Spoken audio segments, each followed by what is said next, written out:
Second and foremost important thing వచ్చేసి credibility interview. So ఇది in depth interview. So దీంట్లో కూడా ఈ స్టేజెస్ ఉంటాయి. ఇది కొంచెం very important topic and most important topic కాబట్టి నేను మళ్ళీ మీకు క్లియర్గా ఎక్స్ప్లెయిన్ చేస్తాను ఎట్లా దీనికి ప్రిపేర్ అవ్వాలి, ఏ దాంతో ఇప్పుడు యూనివర్సిటీస్ ఏం అడుగుతున్నాయి, what they are expecting from the students అనేది మీకు ఎక్స్ప్లెయిన్ చేస్తాను. ఫస్ట్ ఆఫ్ ఆల్ వచ్చేసేసి వాళ్ళు కొన్ని బేసిక్ టెంప్లెట్స్ ఆఫ్ కొన్ని క్వశ్చన్స్ ఉంటాయి. There are only 7 to 8 questions. అది మీకు ఆల్మోస్ట్ 80% ఆఫ్ ద ఇంటర్వ్యూస్ని మీకు క్లియర్ చేస్తాను. అందులో మీకు నేను 1 by 1 ఎక్స్ప్లెయిన్ చేస్తూ వెళ్తాను నేను. ఓకే, సో ఫస్ట్ వన్ వచ్చేసి మీరు ఎందుకు, వై యూకే. సో ఈ క్వశ్చన్స్ వచ్చినప్పుడు సరే ఇది క్వశ్చన్ అంతా జనరలైజ్ క్వశ్చనే ఉంది, దీన్ని ఈజీగా ఆన్సర్ చేయొచ్చులే, ఏముంది గూగుల్లో తీసుకున్న ఆన్సర్ని తీసుకొని కాపీ పేస్ట్ చేసుకొని మనం చదువుకోవచ్చు అని అనుకుంటాం. కానీ బట్ యూనివర్సిటీ ఆఫీసర్ మన దగ్గర నుంచి వెళ్ళి ఎక్స్పెక్ట్ చేసేది ఏంటి అని అంటే ఎంత ఇన్డెప్త్గా మనం ఇన్ఫర్మేషన్ని రీసెర్చ్ చేసామో. That is what the most important thing.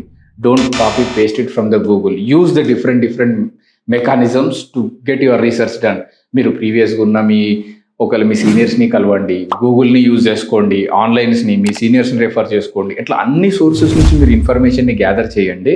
Plus వైయూకే అనే దానికి వాళ్ళు స్ట్రేట్ అవే ఈ క్వశ్చన్ కూడా మిమ్మల్ని అడుగుతారని గ్యారంటీ లేదు.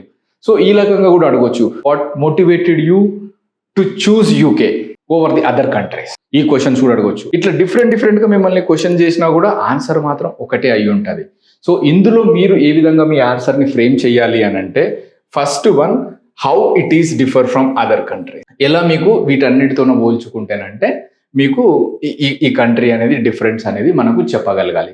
సే ఫర్ ఎగ్జాంపుల్ మీరు ఇప్పుడు యూకేలో మాస్టర్స్ చేద్దామని అనుకుంటున్నారు. సో ఇదే మాస్టర్స్ ప్రోగ్రామ్ని యుఎస్లో ఎందుకు చేయట్లేదు, ఆస్ట్రేలియాలో ఎందుకు చేయట్లేదు, కెనడాలో ఎందుకు చేయట్లేదు?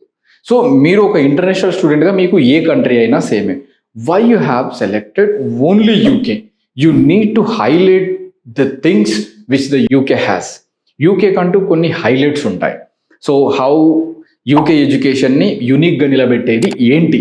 Okay, when it comes to Australia మీరు చెప్పొచ్చు, so tuition fees are too high. Okay, కెనడాకి వచ్చేసి అడ్వర్స్ వీసా కండిషన్స్. ఓకే, యూఎస్ఏకి వచ్చేసరికి మీరు ఇంకా ఏదైనా సో ఇన్ఫ్రాస్ట్రక్చర్ మీద కానీ రీసెర్చ్ ఆపర్చునిటీస్ మీద కానీ చెప్పొచ్చు. యూకేలో 1 year మాస్టర్స్ ఉంటుంది విత్ గుడ్ ఇన్ఫ్రాస్ట్రక్చర్. ఈ విధంగా ఒక 2 or 3 పారామీటర్స్ని సెట్ చేసుకొని ఆ పారామీటర్స్ని సెట్ చేసి ఓకే ఈ రీజన్ వల్ల నేను ఆస్ట్రేలియా వద్దనుకుంటున్నాను, ఈ రీజన్ వల్ల నేను న్యూజిలాండ్ వద్దనుకుంటున్నాను. సో వీటన్నిటిని పారామీటర్స్ నేను ప్రాపర్గా రీసెర్చ్ చేసిన తర్వాత then I decided UK to study. So దీని తర్వాత కూడా మళ్ళీ నేను చదవబోయే కోర్సు నాకు ఇక్కడ ఉపయోగపడుతుంది అని చెప్పేసి మీరు క్లియర్గా ఎక్స్ప్లెనేషన్ ఇవ్వగలగాలి. సో ఒక బీయింగ్ అన్ ఇంటర్నేషనల్ స్టూడెంట్గా వాళ్ళు కోరుకునేది కూడా అదే. సో మీరు పెట్టిన డబ్బులకి ఈ కంట్రీని మీరు ఎందుకు సెలెక్ట్ చేసుకుంటున్నారు అనేది మనం ప్రాపర్గా ఆన్సర్ ఇవ్వాల్సి ఉంటుంది. ఇట్ విల్ టేక్ అట్లీస్ట్ ఒక 3 to 5 minutes అయినా మీరు కంటిన్యూస్గా మాట్లాడాల్సి ఉంటుంది by differentiating with other countries ఏ విధంగా చేస్తున్నారు అని చెప్పేసి. This is what the first and foremost question. So అందరిలాగా యూకే బాగుంటుంది, ఇన్ఫ్రాస్ట్రక్చర్ ఉంటుంది ఇట్లా అని కాకుండా కొంచెం డిఫరెంట్గా మీరు ప్రాపర్గా వేరే కంట్రీస్ తోటి కూడా రీసెర్చ్ చేసి మీరు మీ ఆన్సర్ని డిజైన్ చేసుకోండి. Okay, second thing. Next thing వచ్చేసరికి వై దిస్ యూనివర్సిటీ. మీరు ఇప్పుడు రీసెర్చ్ చేసేటప్పుడు ఈ యూనివర్సిటీస్కి సంబంధించినటువంటిది అదర్ యూనివర్సిటీస్ తోటి కంపారిజన్ చేయండి. సే ఫర్ ఎగ్జాంపుల్ మీరు యూనివర్సిటీ ఆఫ్ ఈస్ట్ లండన్లో మీరు చదువుకోవాలని అనుకుంటున్నారు అనుకోండి. So you need to compare with university of Greenwich, university of Newcastle, okay, Cardiff metropolitan university, take Anglia Ruskin university. అట్లా ఒక 4 to 5 ప్రోగ్రామ్స్ని సిమిలర్ ప్రోగ్రామ్ ఆఫర్ చేసే యూనివర్సిటీస్ని. సే ఫర్ ఎగ్జాంపుల్ మీరు కంప్యూటర్ సైన్స్ స్టూడెంట్ అనుకోండి, masters in computer సైన్స్ని ఈ 4-5 యూనివర్సిటీస్లో compare చేసే ప్రతి ఒక్క యూనివర్సిటీని తీసుకోండి. ప్రతి ఒక్క దాంట్లో అందులో ప్రోగ్రామ్ ఏదో చూడండి, అందులో కోర్స్ కంటెంట్ ఏదో చూడండి. సో ఇట్లా అన్ని ప్రాపర్గా రీసెర్చ్ చేసి why this university stands out when compared to other universities. ఇది మనం ప్రాపర్గా చెప్పగలగాలి. ప్లస్ ఇంకొకటి ఏంటి అంటే ఈ మధ్యన కూడా ఇదే ప్రోగ్రామ్ని మీకు జర్మనీలో ఆఫర్ చేస్తారు, ఆస్ట్రేలియాలో ఆఫర్ చేస్తారు, న్యూజిలాండ్లో ఆఫర్ చేస్తారు. So why only selected these particular program over the other countries? Being an international student మీరు ఇది కూడా అనలైజ్ చేయగలగాలి. సో ఇంత ఇన్డెప్త్గా ఇన్ఫర్మేషన్ తీసుకొని యూనివర్సిటీస్ని మనం చెప్పగలగాలి. సరే, యూనివర్సిటీస్ గురించి ఏం చెప్పొచ్చు? 1, అందులో ఉన్న మీరు లెక్చరర్స్ని హైలైట్ చేయవచ్చు. 2, అందులో ఉన్న ఇన్ఫ్రాస్ట్రక్చర్ని హైలైట్ చేయవచ్చు. 3, అందులో ఉన్న రీసోర్సెస్ని కూడా మీరు హైలైట్ చేయవచ్చు. సో వీటన్నింటితో కంపేర్ చేసుకుంటూ పోతే లొకేషన్ని కూడా హైలైట్ చేయవచ్చు. సో ఇట్లా ఈ 4 to 5 పారామీటర్స్ని తీసుకొని how this university stands out when compare to other universities అనేది స్టాండ్ అవుట్ చేస్తే మీరు ఈ యూనివర్సిటీస్ని ఈజీగా చెప్పొచ్చు. ఊరికే యూనివర్సిటీ వెబ్సైట్లోకి వెళ్ళి ఓకే అబౌట్ అస్ అనే ఒక కాలమ్ని క్లిక్ చేయడమే కాకుండా కొంచెం గూగుల్లో కూడా మీరు ఇన్ఫర్మేషన్ని రీసెర్చ్ చేసి దీన్ని మనం ప్రాపర్గా డిజైన్ చేసుకుంటే వై దిస్ యూనివర్సిటీ అనేది మనం చెప్పడం మనకు పెద్ద విషయం ఏమైతే కాదు. సో ప్రాపర్ రీసెర్చ్ అనేది ఈ యూనివర్సిటీస్లో ఉండాలి. థర్డ్ థింగ్ వచ్చేసి వై దిస్ కోర్స్. సో ఇదే కోర్స్ని మీరు ఎందుకు సెలెక్ట్ చేసుకుందామని అనుకుంటున్నారు? This is the most important question. How this course will benefit your future plans or your career. So ఇది మీకు మోస్ట్ ఇంపార్టెంట్ థింగ్. ఇందులో మనం ఏం చెప్పాలి? సో ఫస్ట్ మీరు హైలైట్ చేయాల్సిందల్లా ఏంటి అని అంటే just what I believe that 3 dots మనం కరెక్ట్గా ప్రాపర్గా కనెక్ట్ చేస్తే చాలు ఈ క్వశ్చన్కి మనం ఈజీగా ఆన్సర్ చేయొచ్చు. 1 is your academics. Second one is your experiences. Third one is your course. ఏదైతే చదువుకుందాం అనుకుంటున్నారో అది. సో ఈ మూడింటిని మనం ప్రాపర్గా డాట్స్ని కనెక్ట్ చేస్తూ మీరు ఆన్సర్ని బిల్డ్ చేస్తే మనము ఎందుకు ఈ కోర్స్ చదువుకుంటున్నాం అనేది మనం ఈజీగా చెప్పవచ్చు. ఫర్ ఎగ్జాంపుల్ ఒక మెకానికల్ ఇంజనీరింగ్ గ్రాడ్యుయేట్ ఉన్నాడు. నేను చదువుకున్నది మెకానికల్ ఇంజనీరింగ్, దాని తర్వాత నా ఎక్స్పీరియన్స్ అంతా మెకానికల్ ఇంజనీరింగ్లోనే ఉంది, దాని తర్వాత కూడా నేను రోబోటిక్స్ అనే ప్రోగ్రామ్ని చదువుకుందామని అనుకుంటున్నాడు. So I'm linking properly with my mechanical engineering graduation and my experiences and with my future course.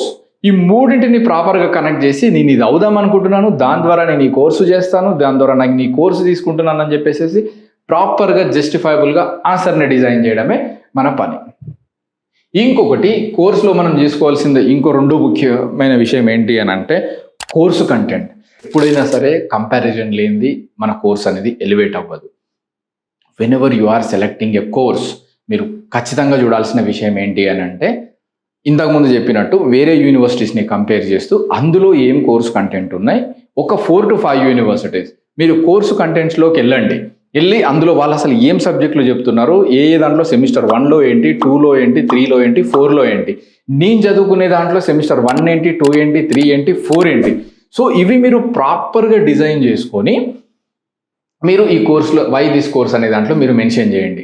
నేను ఫలానా సబ్జెక్టులు బీటెక్లో చదువుకున్నాను ఆర్ డిగ్రీలో చదువుకున్నాను, దాని తర్వాత నేను మళ్ళీ ఇందులోకి వెళ్ళి ఈ కోర్స్ కంటెంట్ చేస్తాను, సో దీని ద్వారా నాకు ఫ్యూచర్లో నాకు ఇంత బెనిఫిట్ అవుతుంది, నేను ఇది చదువుదామని అనుకుంటున్నాను అని చెప్పేసి మీరు ప్రాపర్గా డిజైన్ చేయడంలోనే మీకు ఈ వై దిస్ కోర్స్ అనేది ఉంటుంది.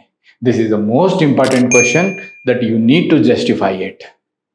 సో ఎందుకంటే మీ ఫ్యూచర్ కోర్స్ అంతా డిపెండ్ అయ్యి ఉండేది కూడా దీని మీదనే కాబట్టి. దాని తర్వాత ఇంకో most important thing is like మీ ఫ్యూచర్ ప్లాన్స్. సో అసలు ఏమవుదాం అనుకుంటున్నారు? So what are your goal? So మీరు ఫస్ట్ దాన్ని స్పెసిఫై చేసిన తర్వాత then you need to design answer this. So మీరు ఒకవేళ mechanical engineering or civil engineering అవుదామని అనుకుంటున్నారు కాబట్టి సో దానికి తగ్గట్టుగా ఈ కోర్స్ అనేది ఎట్లా హెల్ప్ అవుతుంది, అసలు నీ ఫ్యూచర్ ప్లాన్స్ ఏంటి, once after the completion of this program మీరు జాబ్ చేద్దాం అనుకుంటున్నారా, ఇండియాకి వద్దామని అనుకుంటున్నారా, లేకపోతే అక్కడే జాబ్ చేద్దాం అనుకుంటే ఎటువంటి జాబ్స్ ఎక్స్పెక్ట్ చేస్తున్నారు, ఇండియాకి వచ్చి బిజినెస్ చేద్దాం అనుకుంటే ఎటువంటి బిజినెస్ చేద్దాం అనుకుంటున్నారు, what specifically that you want to become first one. Then దానికోసమని ఈ తీసుకున్న కోర్సు మీకు ఏ విధంగా హెల్ప్ అవుతుంది. పాయింట్ నెంబర్ 2, ఇవి 2 మీరు ప్రాపర్గా జస్టిఫికేషన్ చేయగలిగితేనే వీసా ఆఫీసర్కి మీ ట్రూ అండ్ జెన్యూన్ ఇంటెన్షన్స్ అనేది అర్థమవుతుంది. సో వాళ్ళకి కావాల్సింది కూడా ఏ జెన్యూన్ ఇంటెండెడ్ స్టూడెంట్. సో వీటన్నింటికి తోడ్పడేది ఈ ఫ్యూచర్ ప్లాన్సే. సో ఒక మంచి స్టూడెంట్ గుడ్ ఇంటెంట్ తోటి ప్రాపర్ రీసెర్చ్ చేసిన వాళ్ళకే ఈ ప్రోగ్రామ్ అనేది మీకు వస్తుంది. ఇప్పటి వరకు అయితే నేను చెప్పిన ఈ 4 క్వశ్చన్స్ మీద మీరు రీసెర్చ్ చేయడం స్టార్ట్ చేసేసేయండి. ఇంకా కొన్ని చిన్న క్వశ్చన్స్ కూడా ఉన్నాయి, అవి మీకు నెక్స్ట్ వీడియోలో నేను ఇంకా క్లియర్గా ఎక్స్ప్లెయిన్ చేస్తాను. Thank you.